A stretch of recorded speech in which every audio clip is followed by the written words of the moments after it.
Welcome to the Thought Snob Podcast. I'm Paula Swope. Let's get snobby.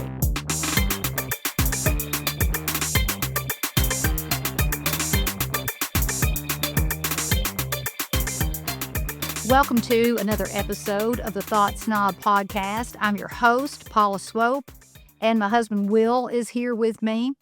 And if you've been watching the podcast for a while now, you know that we switched up the format a few months ago, and sometimes we are doing these commentary episodes where Will just surprises me with a topic and I have to talk about it off the top of my head without any preparation whatsoever. Now, today is a little bit different because I know what we're going to do, but I don't know what he's selected. A week or so, 3 weeks ago, I don't know when it was, we aired an episode where he chose some random news headlines and just showed them to me, and I talked about each one. And a lot of you seem to get a kick out of that, and that's what we're going to do again today. But I have no idea what headlines he's selected. Now, before he starts giving us the headlines that I'm going to talk about, I want you to know that right now it is Sunday, September 21st, 7:39 p.m. We rarely record this late in the studio, so I'm like casual and super laid back. We have got a lot of stuff coming up. We're throwing a huge party for our 10-year wedding anniversary, and then we're off to New York City after that. So I'm not sure when this will air, but it will be sometime, and we are in the middle of all of those shenanigans. So, and I also have my favorite drink here with me tonight, a dirty vodka martini. I'm the only person in the world who can make them the right way, just so you know. All right. So I purposefully chose as our first headline something that will get you all riled up here. And I'm just going to put You don't know what riles me. I'm going to put this up on your screen. Oh my God. This is a 3-star review of Epic. Elvis Presley in concert review. Baz Luhrmann's electric yet avoidant documentary. It's from the Toronto Film Festival, the bombastic director's second film about the music legend shows the singer at his most mesmerizing, but the picture remains incomplete. And basically what the article is saying is and neither of the films in this one, Epic, which is going to be coming out in 2026, it sounds like, and Elvis, which starred your favorite guy, said something about neither of those films addressing the cultural appropriation it states in here that Elvis culturally appropriated black music and never spoke out in public about political issues, even back in the civil rights era. And I knew this would get you going, so I want to hear what you think about this headline and this article. When you were scrolling through this article, I saw something at the very bottom. I want you to go to the very bottom. And I haven't seen Epic, but I am familiar with Baz Luhrmann's work. So it says, this article was amended on September 8th, 2025, because Elvis Presley did not serve in the Korean War, as an earlier version said. The reference has been changed to his time in the military draft. If this person that wrote that article don't know more about Elvis Presley than that right there to think that the king served in the Korean War, they should not have been able to write this article and publish it. So I don't think that this person is a credible source to be critiquing Baz Luhrmann.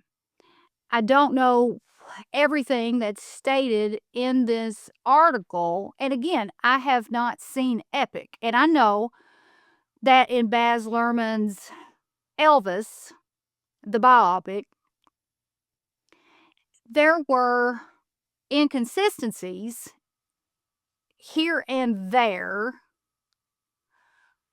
And I know that because I have read Alana Nash's books. And if you don't know who Alana Nash is, she is the author that I learned most of what I know about Elvis Presley from. And if Alana writes something, it has been fact checked to the point of no return. And she also is the editor on my book, Thought Snob. Alana did the editing on Thought Snob, and I'm really, really proud of that. So I know that in the Elvis movie starring Austin Butler, the person who can do no wrong, there were inconsistencies here and there. And what Baz did, again, I haven't seen Epic. I wish to God that I had, because I mean, I'm going to rip this up and I haven't even seen it. But what Baz did as far as like an inconsistency in the Elvis movie was Elvis's relationship with B.B. King. But that was like a metaphor for the appreciation that Elvis had for black music and the black community. This cracker wants to say, did he say that the king never spoke out about the civil rights movement? Is that what this person said? The movie also painted Elvis as a bleeding heart for the black community. Now, I don't know why he chose to use the term bleeding heart over empathy, but he did. And that just puts a negative connotation on the whole thing. Elvis Presley, if you go to Graceland to this day, I do not know the exact data, but a vast majority of the people that are employed by Graceland are black.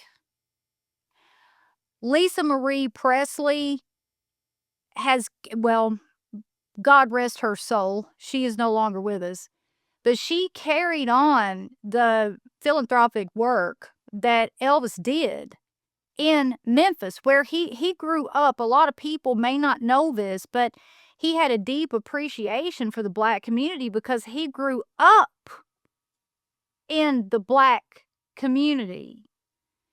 So it says, despite his refusal to say anything publicly for the community he benefited from during the civil rights era.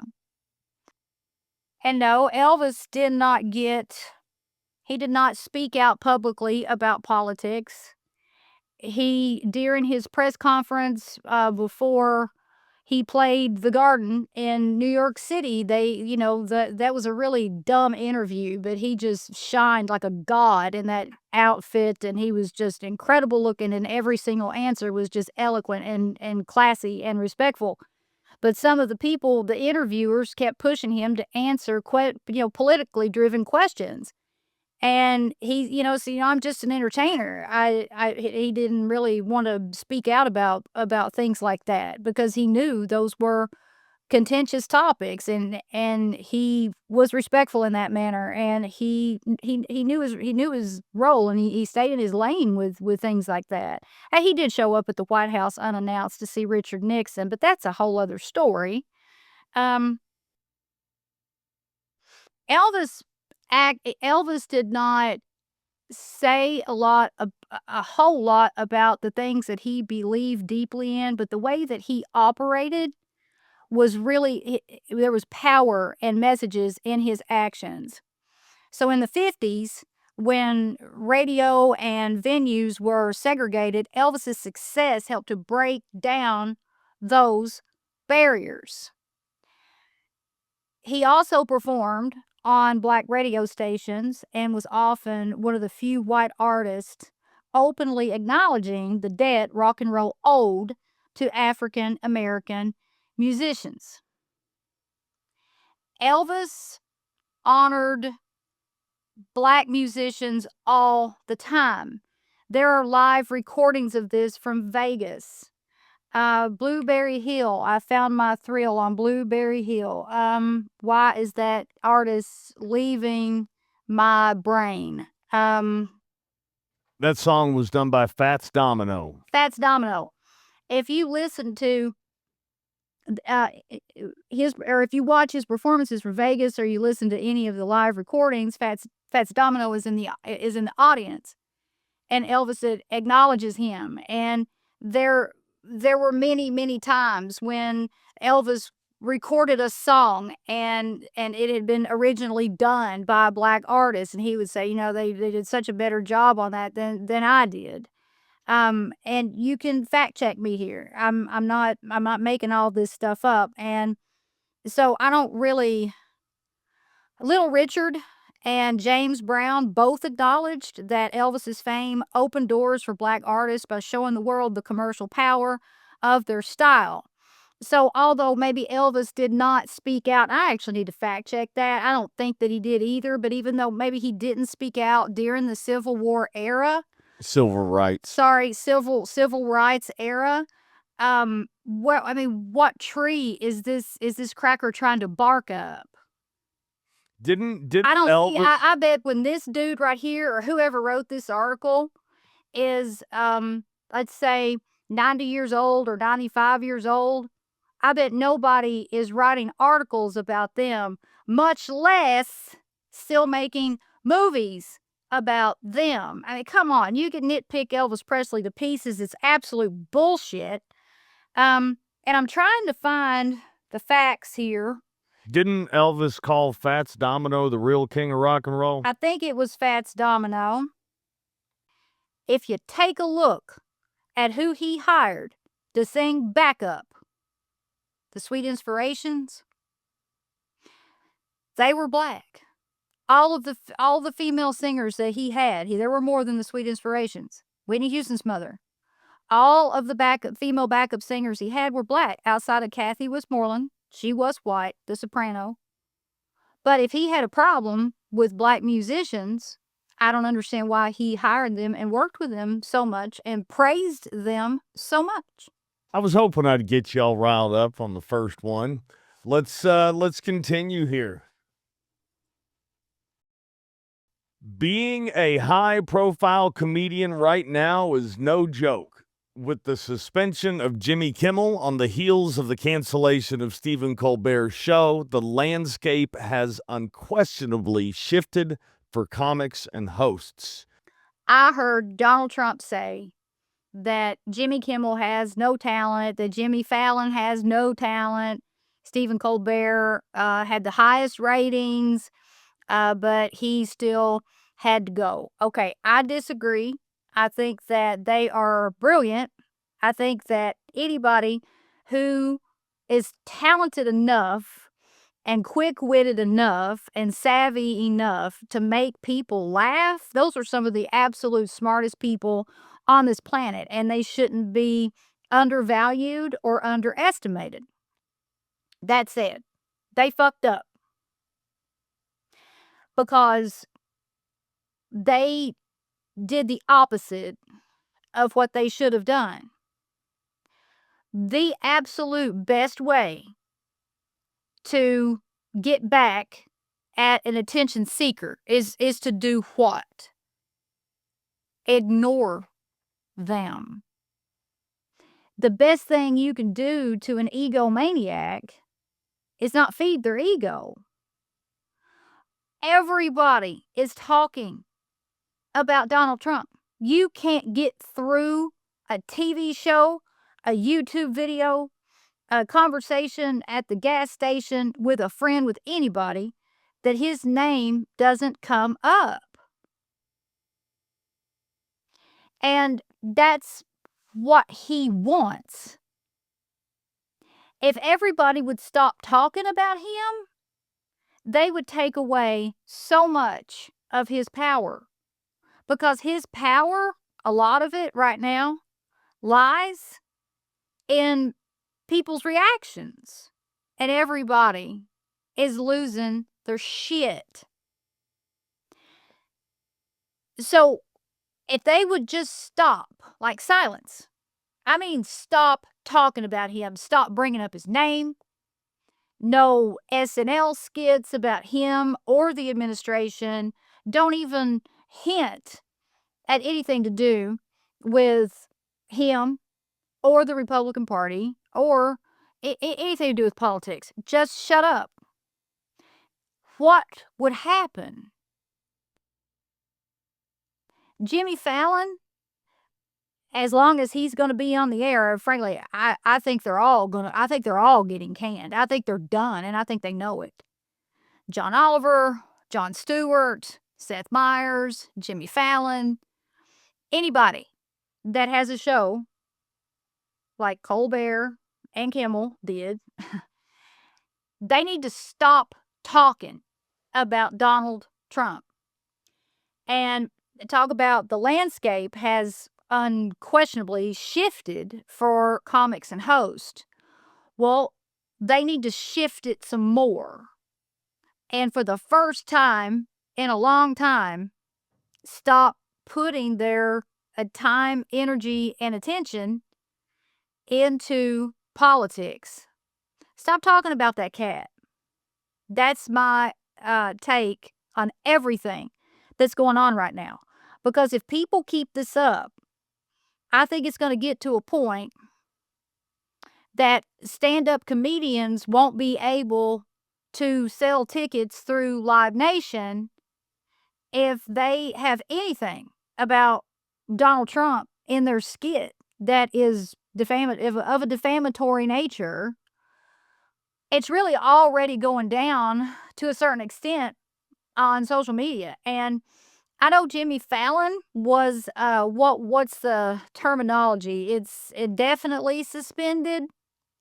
Jimmy Kimmel. Sorry, Jimmy Kimmel. Indefinitely suspended. Okay. And it's because of the comments he made about Charlie Kirk's assassination. All right.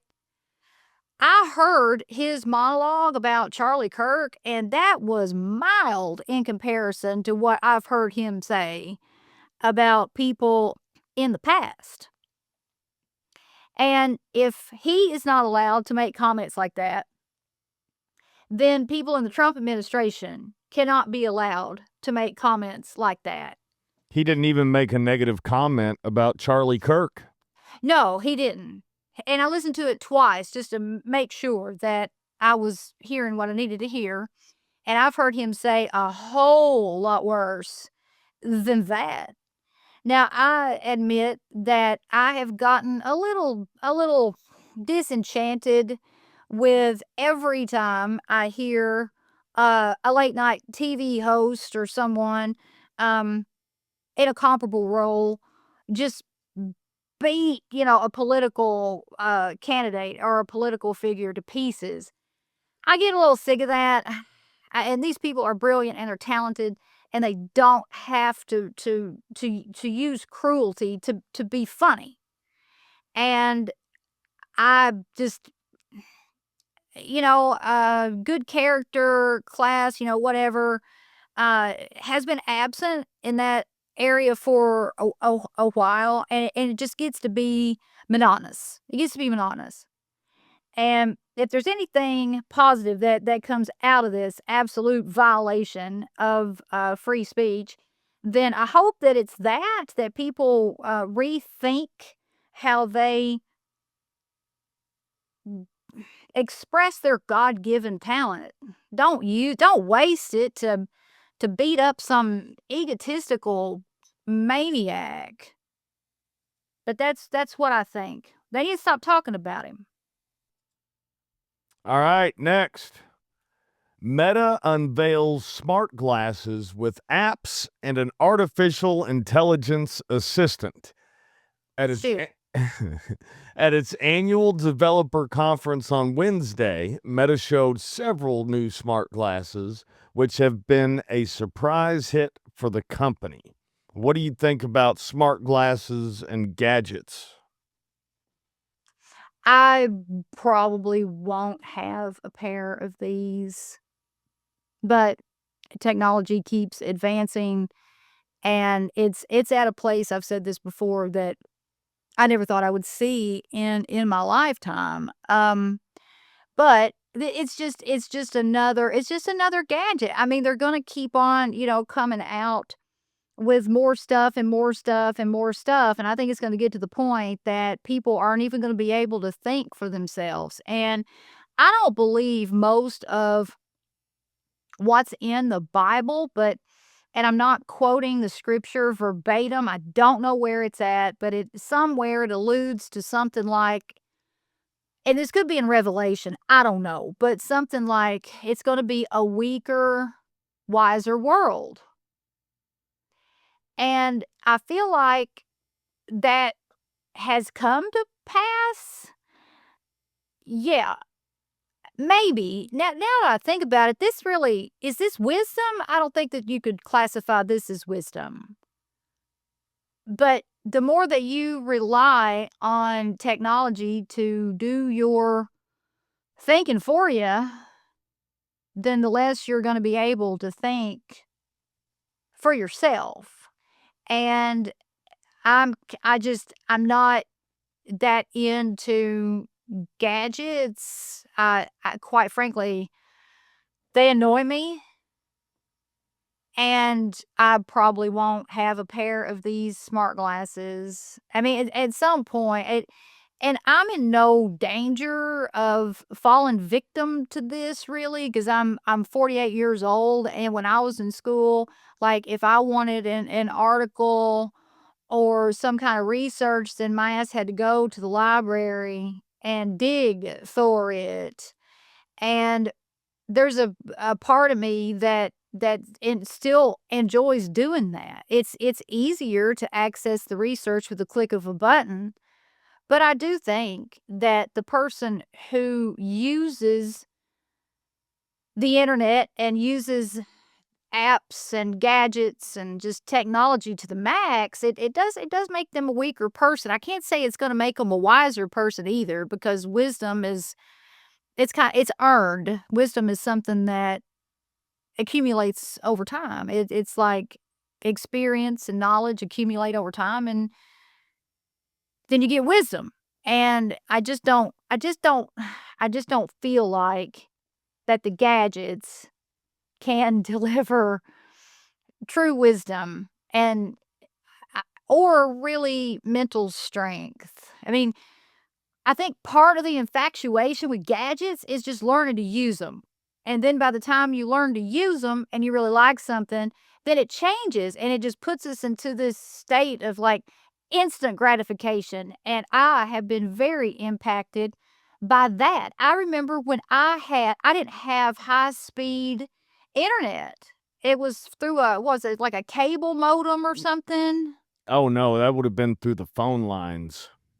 It was slow, like, it was slow, but I didn't think it was slow, and then when I got high speed, I remember just whoosh, whoosh, whoosh, and just loved it, but the first sign of a glitch or any delay whatsoever, I was throwing shit.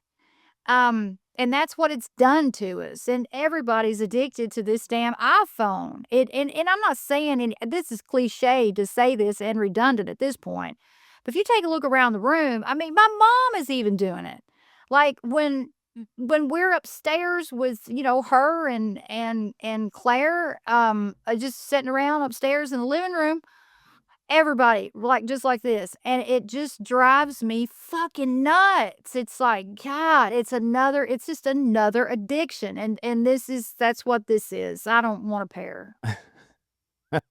Well, it's funny that you bring up the library because the next headline comes from a news source that I had never heard of before, but it's called the goodnewsnetwork.org.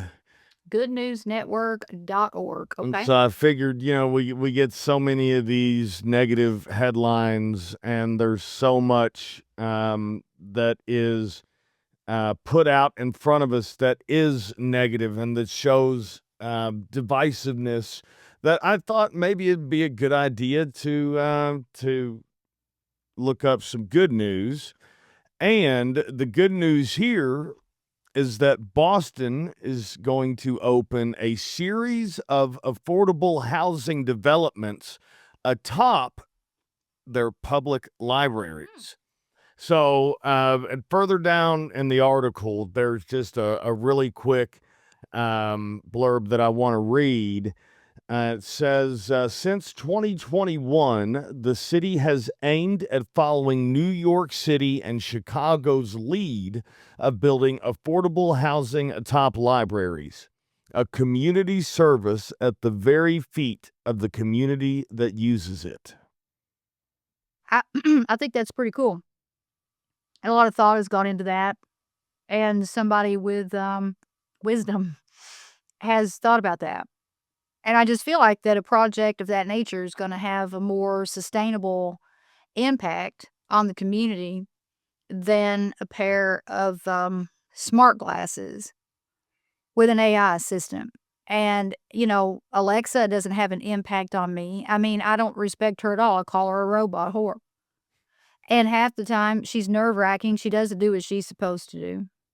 And I'd just rather deal with a human library. I love it. The next headline, also from the Good News Network: depression patients treated with psychedelic mushrooms 5 years ago are still symptom-free.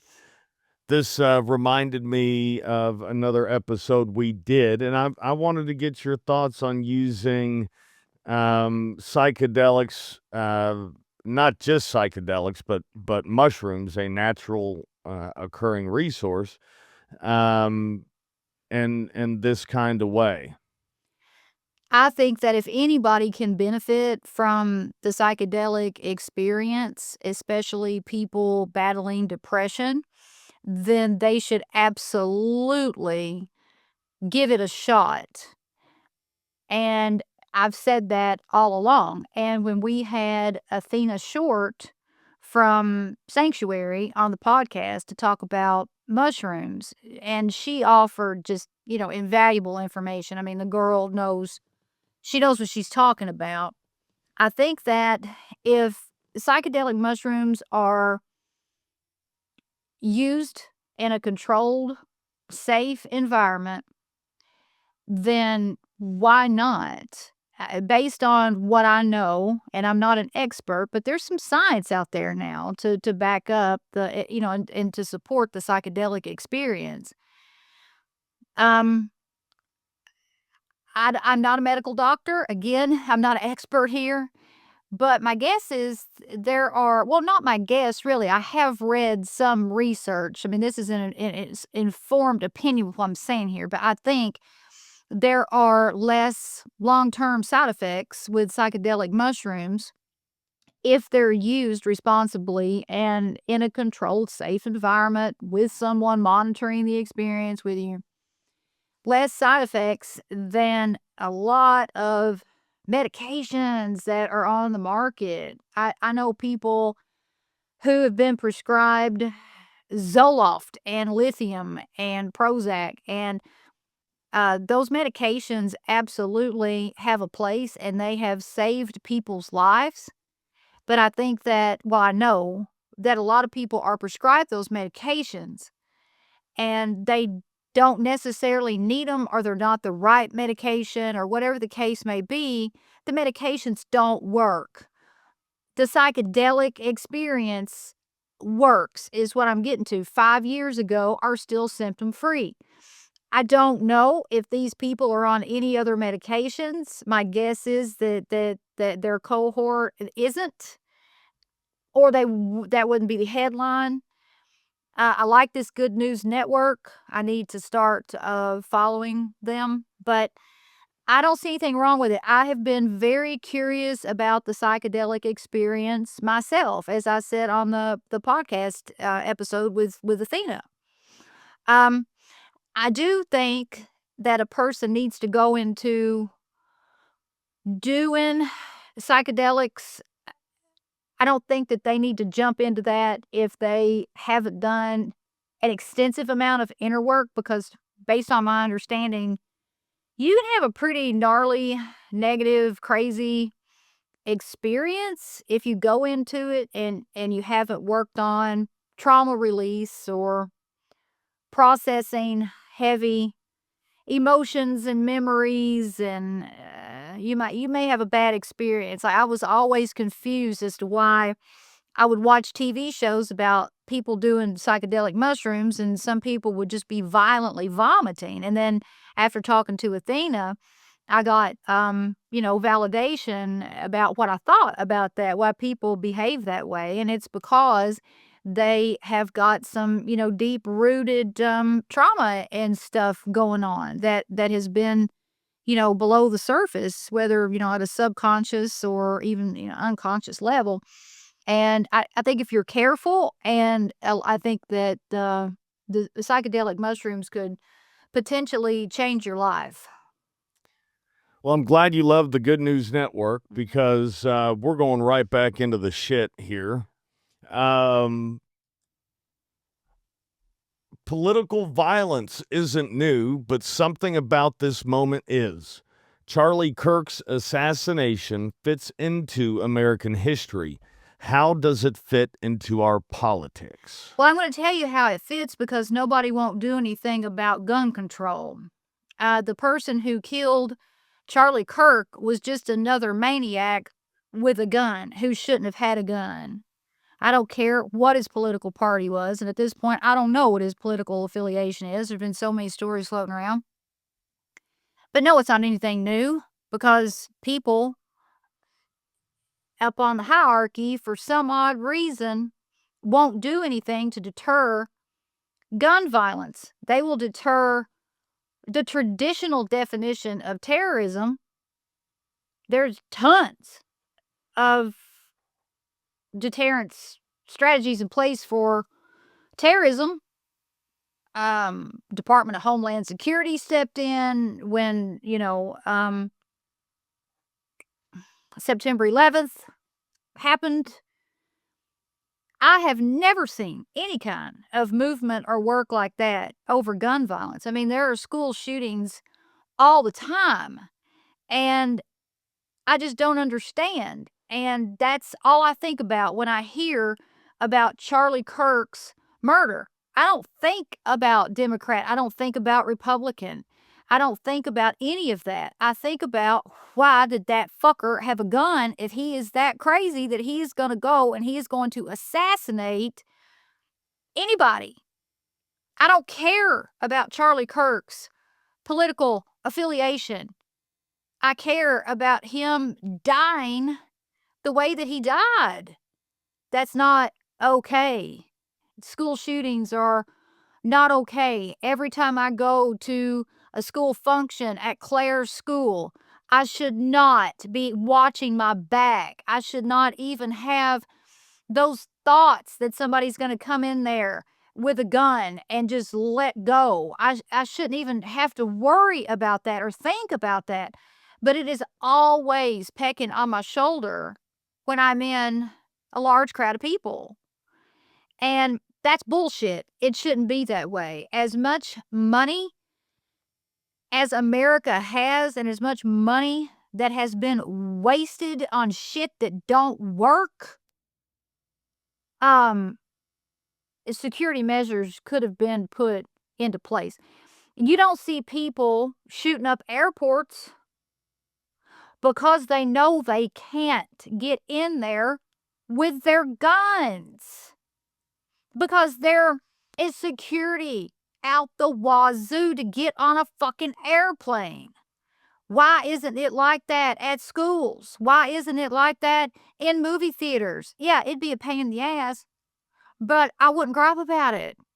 I would go along with it, just like I do at the airport, taking my shoes off, taking my stuff out. Okay? I would do that everywhere. And if they would put that type of deterrence in place, these fuckers would be way less likely to do this. And I hear that, but for whatever reason, I don't hear a lot of people refer to those acts as terrorism. Like, for terrorism, it always has to be associated with like someone from the Middle East. Um, eh, not with the white men that carry out all these shootings. Because take a look at the people who do these acts of violence with guns, just going in, blowing Charlie Kirk away, and going in and blowing people away at the school. It's a vast majority of those terrorists are white men. So this is terrorism at home. This is at home. Do something about it. That's how I feel about it. I don't associate it with politics until there's nothing done by elected officials to deter this. And I understand somebody could be watching this, be like, wait a minute, we got school resource officers. Yeah, you do, but that's not enough. They get past those people all the time. It happens way too often. This is our last headline of the day.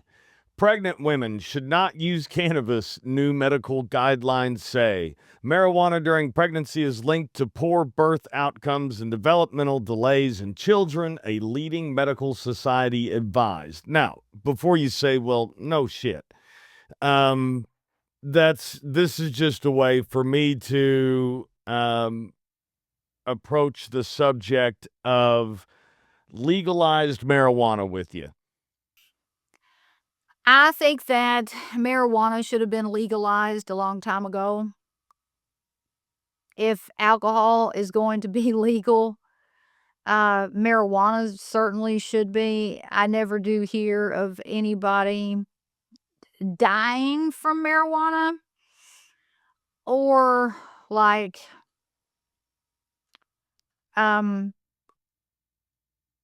getting addicted to it. I mean, I know it's a gateway drug, but I just don't know that marijuana causes as many problems maybe as someone who gets heavily dependent on alcohol. I myself do not like marijuana. I have never liked marijuana. And the gummies are like a whole other thing. They're unpredictable. You just don't ever really know what you're gonna get. And I think that there are definitely some regulation issues with that need to be addressed. Not saying that they shouldn't be legal, but I think there are some issues that need to be addressed, some problems that need to be fixed. No, of course not. I mean, pregnant women should not use marijuana. I mean, absolutely not. But I think that marijuana, if it helps someone with their mental health issues, then absolutely. I mean, it should be legal. It's not near as potent of a drug as freaking gee, I mean, God, I mean, Dilaudid is a prescription medication. And it's synthetic heroin.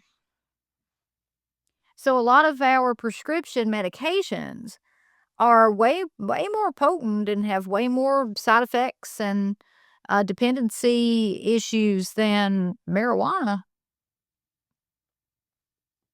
All right, well, that didn't take quite as long as I thought it was going to take. So I got one more for you. And this is something that I just found out about last night. And I know you've heard something about it. But anyway, David, spelled D4VD, David reportedly cancels U.S. tour after body of 15-year-old girl found in his impounded car. Police search home in Hollywood Hills. The body was identified as Celeste Rivas, who has been missing since April 2024.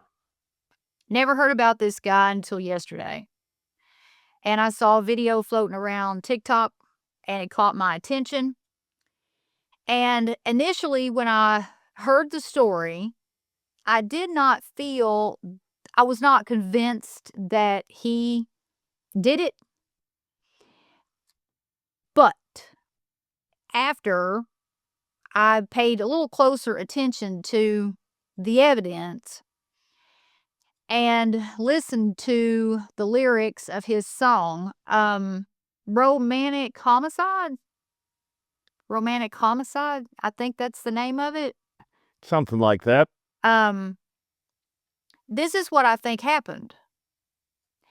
And Romantic Homicide came out, I think, in 2022. So in 2022, Celeste would have been right at about 12, something like that. And he would have been 17, 18. She would have been 11 or 12. He would have been 17 or 18, I think. I mean, if I'm not spot on, I'm close, okay? What I'm trying to point out here is she was at an age where he could mold her, groom her into anybody that he wanted her to be. And clearly, they had a connection because they had matching tattoos of shh on their finger. And she ran away from home to be with him and, gone missing for a year. So they've been involved for a long time. 11 or 12-year-old girl being under the control of a dude like this. I mean, this guy is gorgeous. If you really look at him, this guy is gorgeous. He's mega famous. I can't believe I didn't know who he was, but I didn't. But he's 20 years old. I mean, it's like, I didn't know who he was. I do now. But she has probably been so hopelessly devoted and probably head over heels in what she thinks is love. That being said, I think that she agreed to go along with his sick fantasy. And this dude was into, is it gore porn? Okay, I'm more naive than I think I am. I've never heard of freaking gore porn. The fuck? It's evidently, and I know very little about this. I learned about it through him, but it's, getting turned on through watching people being tortured, right? I mean, that's gore porn, I think. And I think that he talked her, or maybe not even had to talk her into it. I think she agreed to let him torture her. I think that she agreed to be part of his sexual fantasy. Did she know that she was going to end up dying? I don't know. Maybe she did. Girls that age, who knows what her home life was like? Who knows what her mental state was like? But a girl that young getting attention from this cat, it's sad what young girls will do when they get under the power and manipulation of an older guy like that. And he clearly is he's clearly a very smart person, or he wouldn't be at the stage in his career as he is at his age. So I feel like that she agreed to let him do whatever he wanted to do. I have no idea if I'm right or if I'm wrong, but I just get a sense, especially after I listened to the lyrics of that song. And I know if I listened to the lyrics of the song, then Celeste listened to the lyrics of that song. And I frankly think that it was written with her in mind, or someone like her in mind. He clearly outlines killing her without remorse in that song. Now, he also wrote a song about a girl named Celeste that was accidentally leaked in 2023, which was a more loving song. There was nothing loving about romantic homicide. And I wish you'd look up and see if that's the name of that song. But I just feel like he clearly outlined it in that song. Like, seriously, you should pull up the lyrics and read. If you're watching or listening right now, check out that song, and then you tell me what you think. But Yeah, I the think the that name that's of the out song there. the name of the song is Romantic Homicide. Okay, yes. Came out. It's a song by David, again, for people that aren't familiar with this guy. David is spelled D4VD, and the song came out in 2022. Yeah. So she has heard that, and if she was involved with him sexually, then she knows what he's into, or she knew what he was into. I feel like she agreed to do something really demonic with him, and it ended up in her demise. That's what I think, and we'll see. We'll see. He's under investigation. A lot of details are in, but not enough, I don't think, to, I mean, officially convict him. But the story just keeps getting more demented and more demented as every piece of evidence comes in. So this is something, I don't watch the news, but this is something that I'm following because I just have a feeling about it. All right, well, we'll keep our eye on it and see what happens. That's it for this week.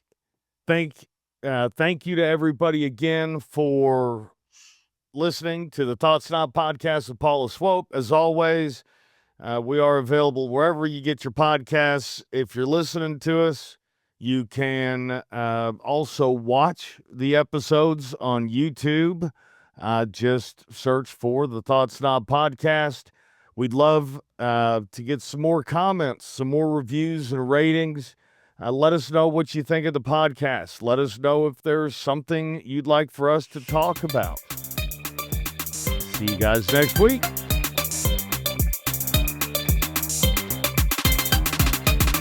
The Thought Snob podcast with Paula Swope has been brought to you by Thought Snob Media in association with Special Purpose Studios.